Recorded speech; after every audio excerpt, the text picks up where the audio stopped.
Alrighty, got our Paclock Pl410. Show off the key with the 200K stamp really quick, so everybody knows we're playing the right game here.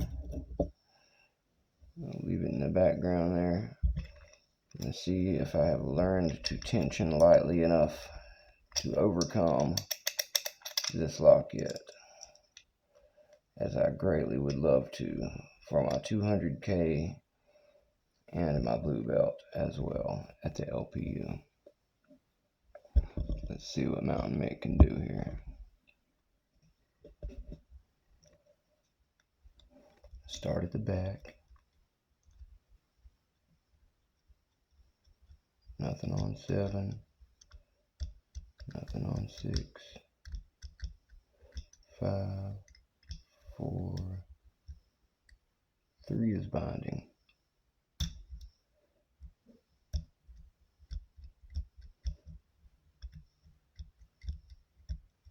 3 feels better. We'll leave it alone. 2 is binding. Give it a quick click. It feels satisfied for now. 1, a little click on 1, and work our way back through.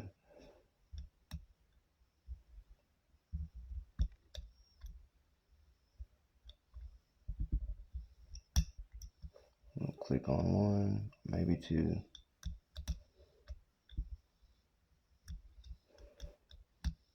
2 is okay. 3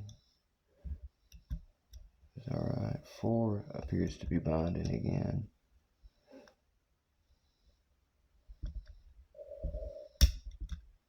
Big click on 4. I probably overset that one, but we'll keep going and see what happens. 4 feels good. 5 is binding a little. 6, 7. 7's good. 6, 5, 4.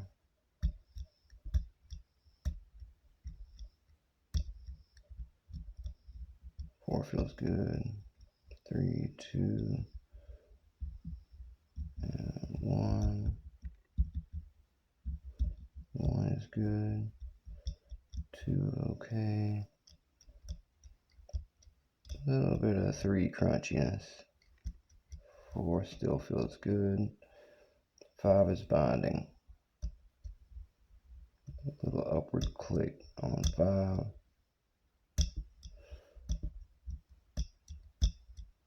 I'm not grabbing the way I want it to. Let's see what else we've got. 6 is good. 7 feels good. Trying to keep my tension, but remain light on it. I don't want this thing to fall out on me, but I don't want to overpress. I was pressing way too hard the last couple times, and that's been causing me to have too many binders at a time. It's not what you want. You want to just bind one at a time, work that one out, and continue on to the next one. I'm learning a lot more in my book. Alright, back to 4. 4 is binding again. Let's see if I can get that guy set a little better. Trying to make really micro small movements, as these things are done in fragments of fraction and millimeter. Any super high swoop movements are going to be too much adjustment and end in an overset where I have to restart. That is not what I want to do. 1 is playing the game. Click. Click on 1. Click on 1. Click on 1. 1 feels better. We're going to leave it alone. 2 is binding now. Let's see if we can get a little click out of it. Click on 2. Seems to be dancing with 1 a little bit. I don't want to overdo those, so I'm going to move back on 3. 4, 5, 6. Had a little bit of a bind to it. 6. Notice I click on 6.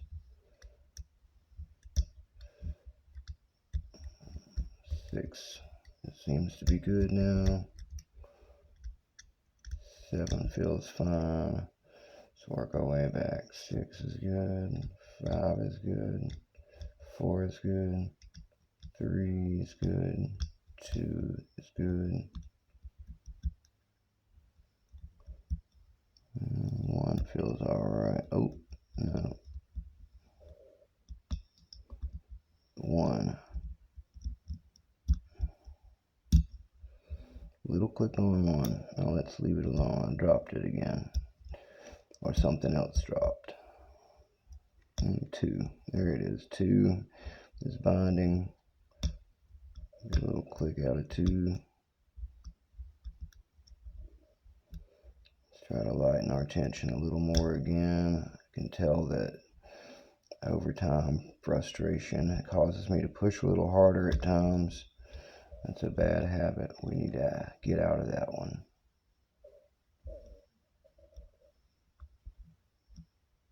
1, 2 is still battling with me a little here. A couple of clicks on 2.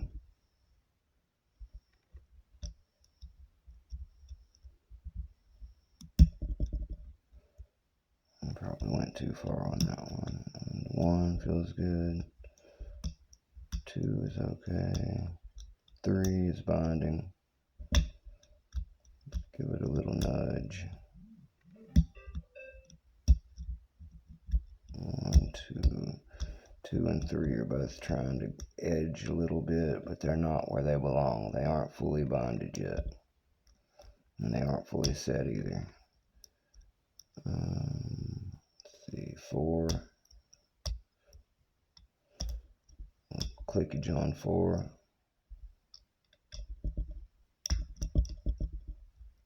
Probably went too far on that one, but we'll see. 4 is good feeling now. 5, 6, and 7 feels okay. So 7, 6, 5, 4, 3. 3 is going to be the one binding now. 3, a little click. Another little click on 3. Let's leave that one for now. 2. 2's binding a little. It's either 2 or 1. Come on, guys. Little click there. Don't want to pull my wrench all the way out with my hook. That's a nightmare. 1 feels good. 2 still feels okay. 3 seem to have a little bondage on 3. That's a little click on 3. We're basically playing a classic game of hunt the binders. That's all picking locks is. What you want to do is put light tension, just enough for one pin at a time to bind. If it falls back down, you are not using enough tension. If you have more than one binding at a time, you are probably using too much tension. My Deviant Allen book tells me that most people by default are over tensioning.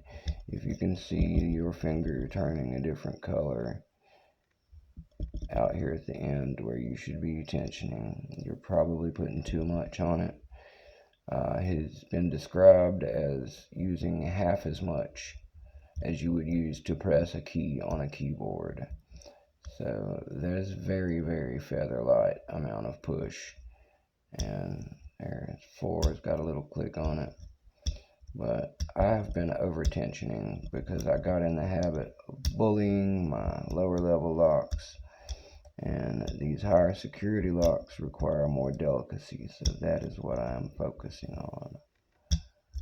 That and my ability to navigate my way through the keyway from pin to pin which is why I've chosen to obsess over this 7-pin lock, because it is really good practice for me getting used to the jiggle test.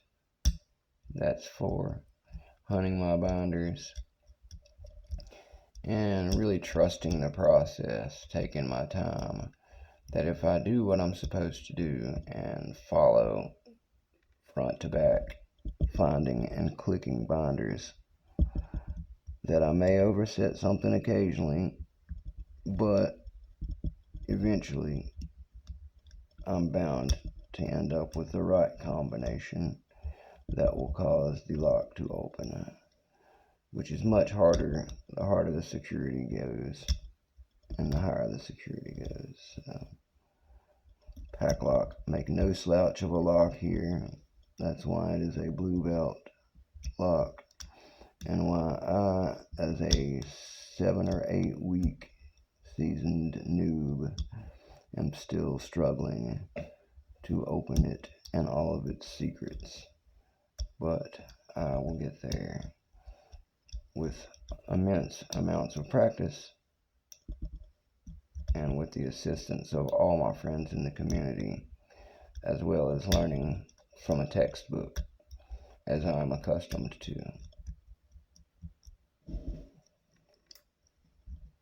I spent the morning judging my 100 sub contest, using a stopwatch to compare all the times of my entries, and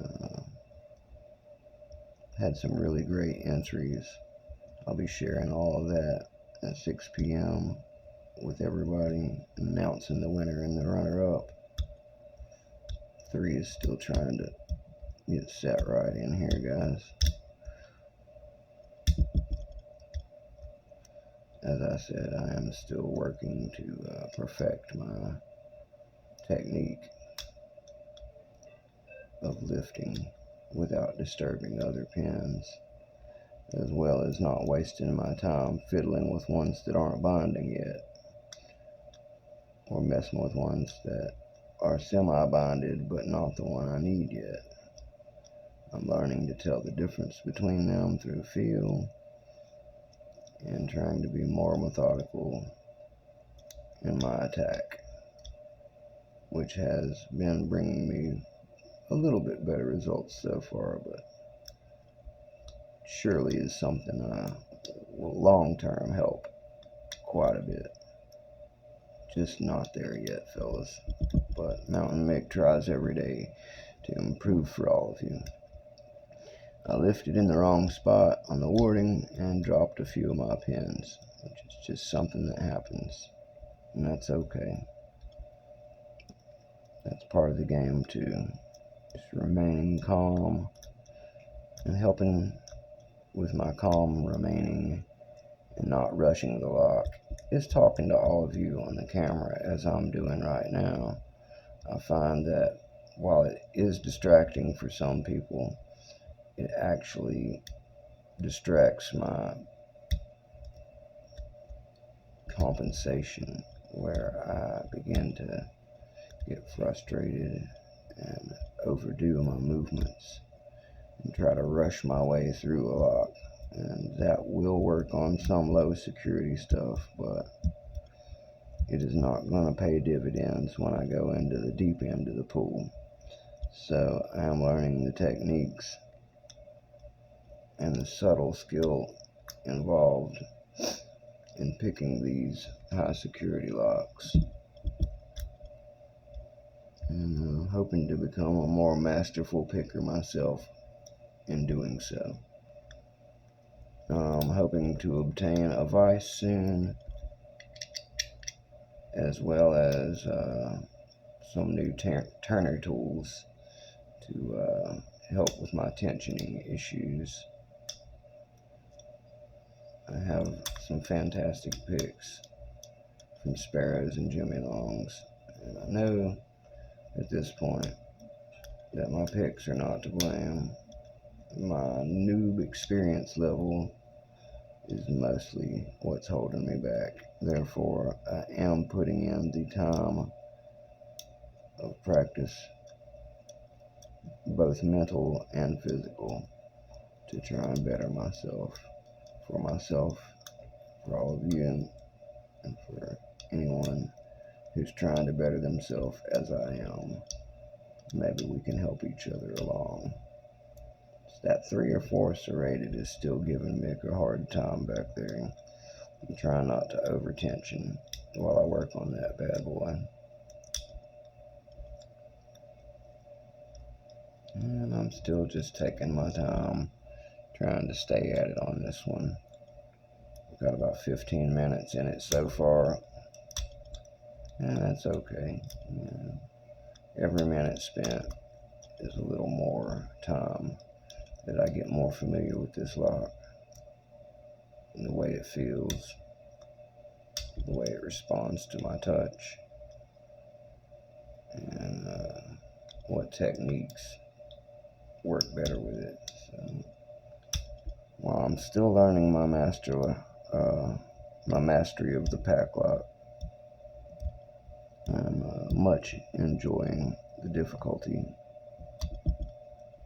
of the Paclock, and if I ever make it to actually opening this bad boy, it will be a very celebrated occasion here at Mounta1nM1ck, because this lock is the only thing standing between me, the 200K patch from Paclock, and my eventual admission to Blue Belt at the LPU. So it is the bane of my existence at present, and I will not rest until it and the Paclock 90A Pro have both succumbed to my picking.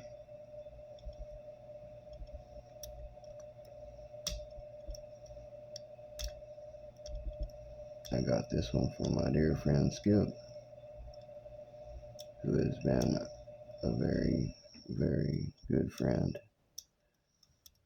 and has helped me with learning faster to become a more well-rounded picker.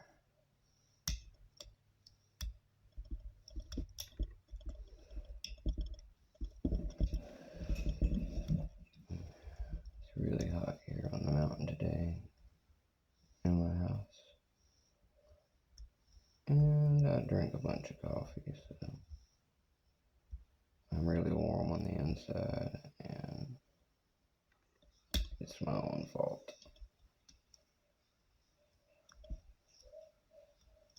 Soon enough, I will figure all of this out.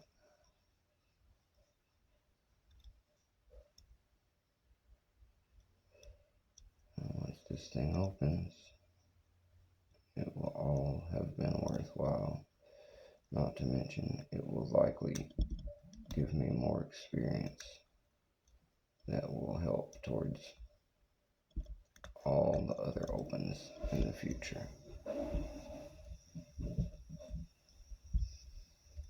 So this is just to give a more realistic idea of what pick life is like for all you noobs out there like Mounta1nM1ck.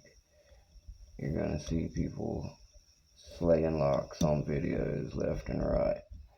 And what they're not going to tell you is that they've been practicing much like I'm showing you right now. They've been practicing for hours, days, weeks to get that good at opening whatever lock it is. So when you see them open one of these, like my buddy Mr. Inferno can speed pick one of these masters or one of these Paclocks in under 10 seconds, just be aware that that is not the common thing, even among pickers. We'd all love to think that we're just so magical we can wave a finger at any lock and it will fall open in terror.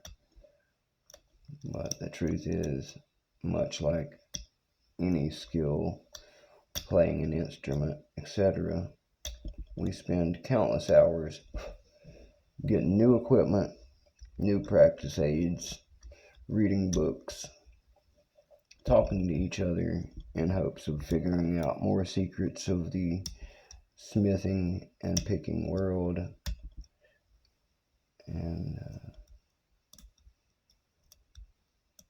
that is how we get to the desired results that you see on these videos. I promise you, anyone who picks one of these locks at a super accelerated rate, especially if they blind pick it out of the package at that level, they have doubtless spent countless hours in their lock lab learning to be able to pick that way. So make no mistake, if you think you can go out and buy one set of picks and conquer the entire white to black belt level of pins and tumblers, then you will have a rude awakening somewhere around green to blue belt, as most people do. And the numbers themselves reflect that. White to orange basically shows you what you're working to achieve in a more achievable manner of low security. It's a great foundation and great practice. And in the future, it will comfort you when you've spent the whole day banging your head against the wall, battling a lock like Mounta1nM1ck is right now. So, all those locks have their places indeed. They have reasons for existing, and we appreciate all of them for that reason. Never take your locks for granted. The easy ones will comfort you and the hard ones won't. The hard ones will test you and make you a better picker, and they will reward you the most when you get one of them open. I'm gonna have to restart. Let's listen for how many pin drops. I heard about 3 in there, so I had 3 or 4 of them set, possibly 1 overdone. I'm going to take another run at it and then probably wrap this video up. This is just practice for myself. I usually throw these away, but I may keep this one just for people to see the realistic time put into a lock like this, and hopefully so anybody paying attention will maybe be able to help me learn better, or be able to learn something themselves that they have not yet found. So again, I will start from the back, feeling around gently to see where my binder pins are at. There should only be 1 if I'm doing it well. I believe that was it on 3. And what I will do is attempt to lift my binder until it is not binding anymore in a set position. When I've done so, the next pin in order will bind, and it will be up to me to hunt it down, and so on. And if I do it correctly, in a manner of not oversetting any of the pins, then when I get that 7th one where it's happy, this lock will break over, as they call it. Breaking over is the moment when you have everything at shear line and the lock will finally spin plug inside, so that it will use whatever tailpiece or other actuator mechanism to pull your shackle open and unlock. So that is what we're hoping to accomplish. I have not yet been able to do it on this lock, but that is what the purpose of practice is for. And the key can be a useful guide or map for you to look at and see what you're aiming to do. It's a good idea if you don't feel like it's cheating. Some people don't like to do so because they feel it's cheating. As my friend Lady Locks always says, it's only cheating if you feel like it's cheating. So if you feel like you should wait to look at the key till you're having real problems like I do, then do that. And if you feel like it's your lock and you bought it, and even pinning and binding order will not help you pick it that much, then you may use your key as a guide map to see at least what lift heights you're aiming to recreate. I generally save looking at the key as a map for locks like this one that I have put more time into struggling and not succeeding. It's a useful tool. It will make you better at reading a key, and I recommend at some point that you get into that type of thing, as it can be very useful in navigating a lock. Mounta1nM1ck is getting a little bit hungry. He's also got to prepare for an hour or so from now going live to announce his winners. So I'm going to cut this video here in a second. I really was only recording it just in case my Paclock should open, but I've decided that some of these videos will serve to show realistic struggle to those who believe we all just pop locks open in seconds every single time. Mounta1nM1ck has spent about this much time a day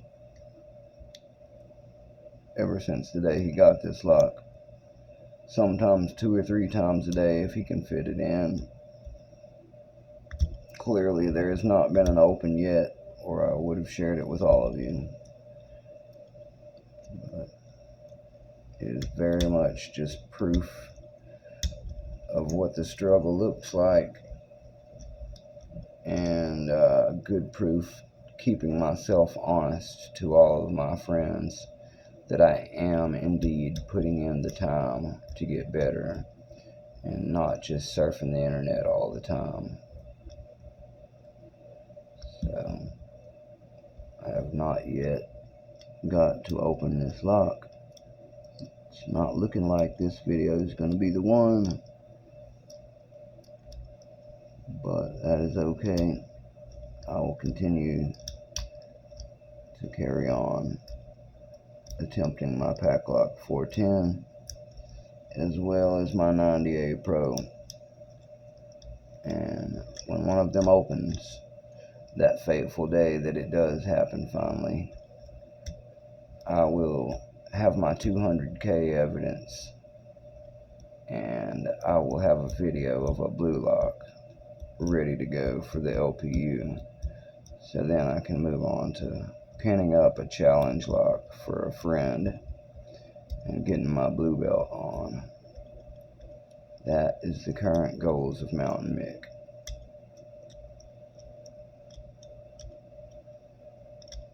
Something must be overset if I don't have any left binders. That's another Mounta1nM1ck pro tip for you. Let's listen. Yeah. If you have run out of binders to push up on, that's a good sign that something is overset. Whenever you lift one past shear and don't have it, another one that you can find, the reason is because the next one that should bind cannot bind.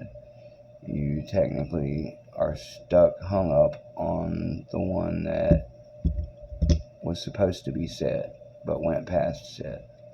So now your only binder is one that will never work for you from lifting because it's already lifted too much. And that's the point where you have to take your turner back off and let it fall with the help of gravity and begin again.